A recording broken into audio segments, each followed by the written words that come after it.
I am back in Corral 30, which is the foreign corral, and I'd like to. This beautiful magenta blue really caught my attention, and my first reaction is, "What's this young car doing in this old classic corral?" I think they must have gotten lost until I discovered it's actually is in the right place, and I'd like to ask a little bit more about this beautiful car. Sir, can you introduce yourself? Sure, Dave Mensh, and this is my 1967 Marcos.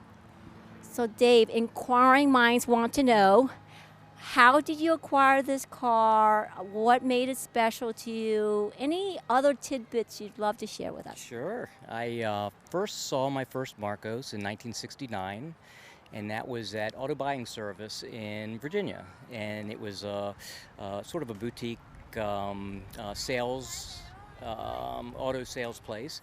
And at the front entry to the sales lot, on one side was a AC Cobra 427 that was a couple years old. On the other side was a Marcos, a red burgundy Marcos. And they were sitting there with the same price. One had a $5,000 price tag on the Cobra, one had a $5,000 price tag on the Marcos. And me, like a dummy, I like the Marcos, as opposed to the Cobra. From that time forward, probably saw everyone that came to sale in the United States and never had enough money to get them. The first one I saw was in Charlottesville, Virginia. A teacher down there had a yellow one and took me for a drive. He wanted $2,200 for the car. I had $2,000 to my name, and he wouldn't go go down $200.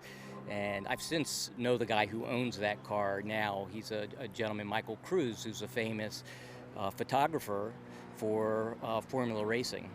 And then, I kept not having enough money. Every time I saw one, they came to sale, maybe 3 of them in 20 years that I was chasing them. And I used to correspond with the MAR in Marcos as Jem Marsh. And as a young man, I wrote him to ask about the car. And I got brochures. He sent me brochures on the car and told me, well, if you can never find one there, I have one in my stable I can always sell you. But of course, I couldn't afford it.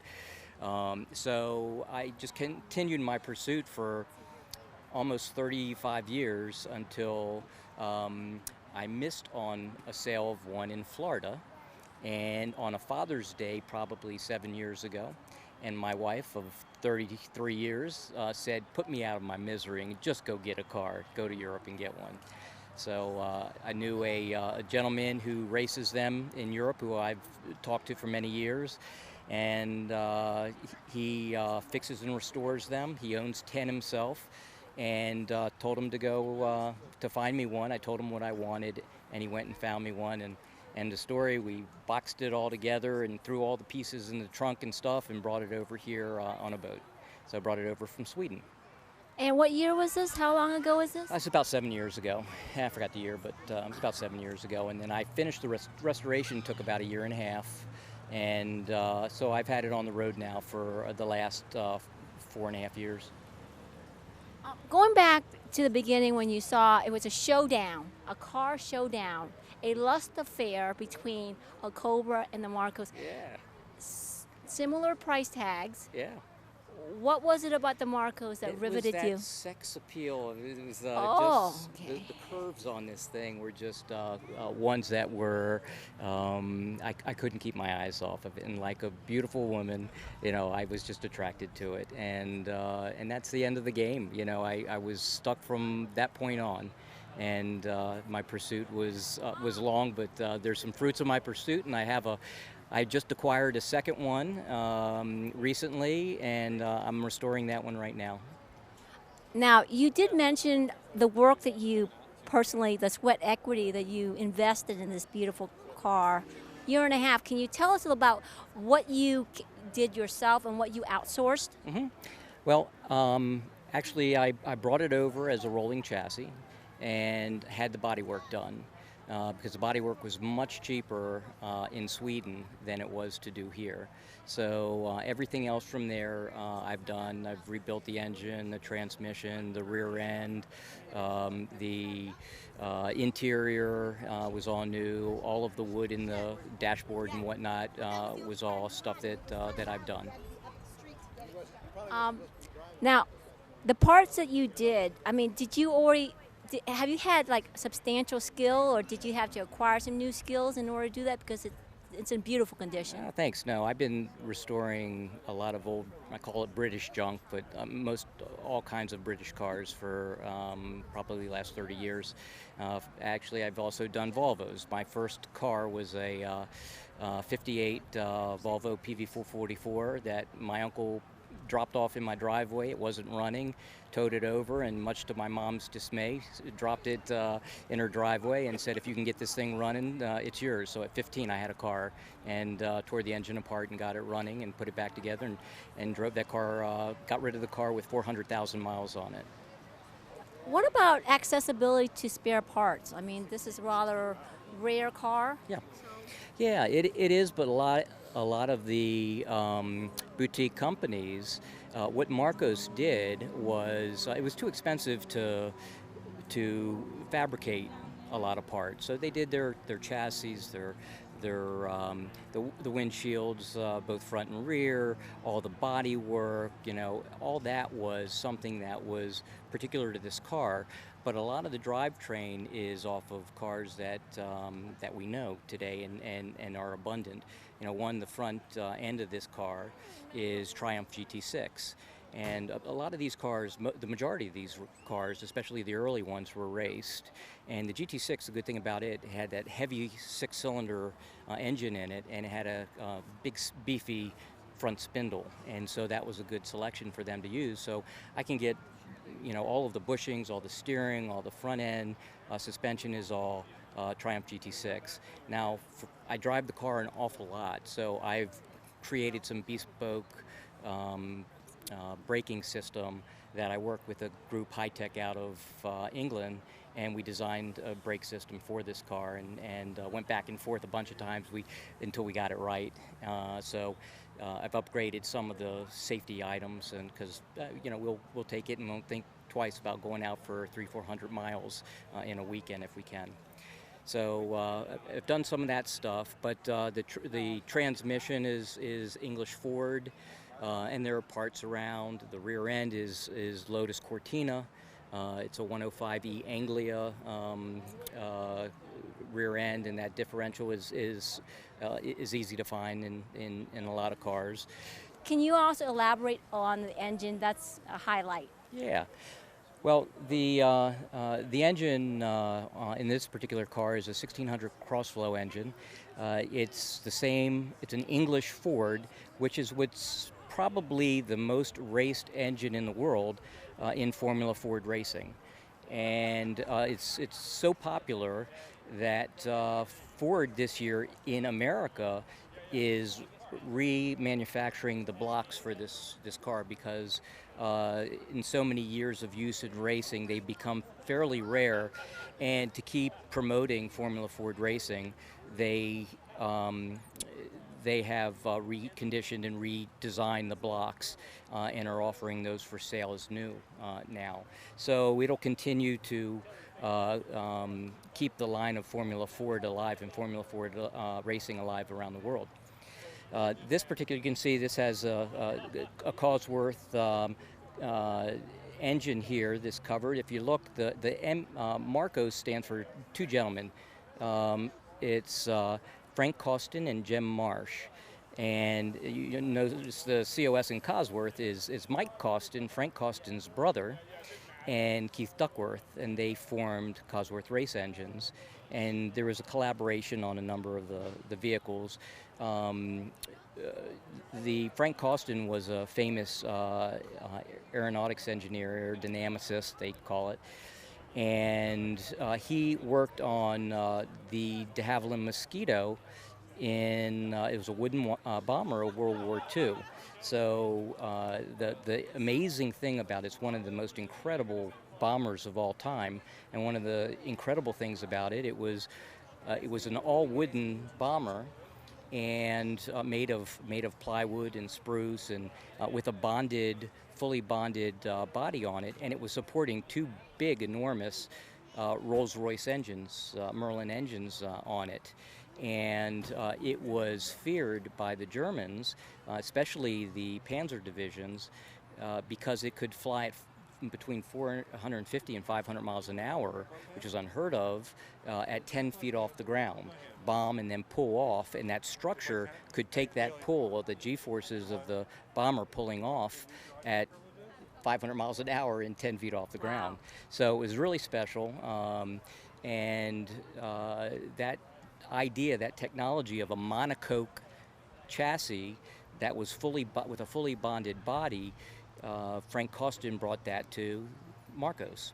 He dabbled in taking this wooden monocoque technology to racing, and started out building a chassis design. There's 387 pieces of plywood and spruce that make up the chassis of this car, and it's different from the Morgan, the wood in the Morgan, the wood in the Rolls Royce, where it's not frame members that are supporting body components, but it's the structural chassis of the car is made up of these pieces of plywood that are African mahogany and end grain balsa wood for strength and light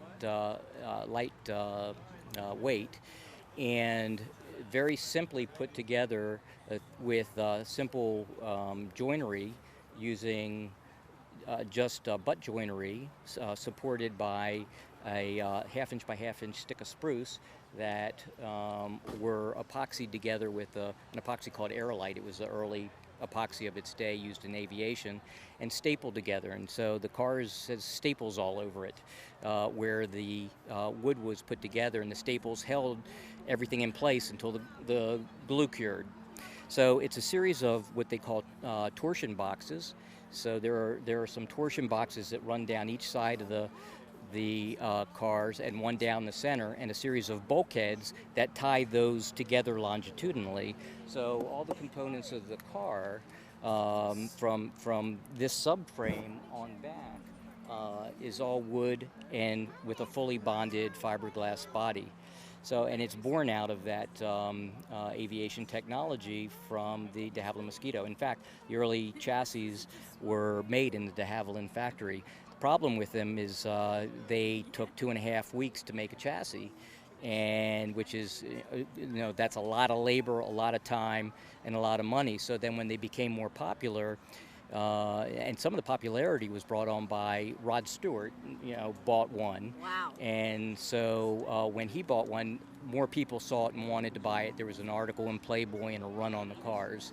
And so to be able to produce them at a volume that they needed to produce them to support their racing and half for road cars, they went to a steel chassis in 1969.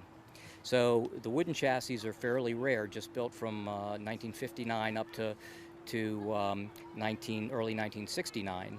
And this happens to be a wooden chassis car, of which there's about 8 in North America, and I believe there's less than 70 in the world at this time.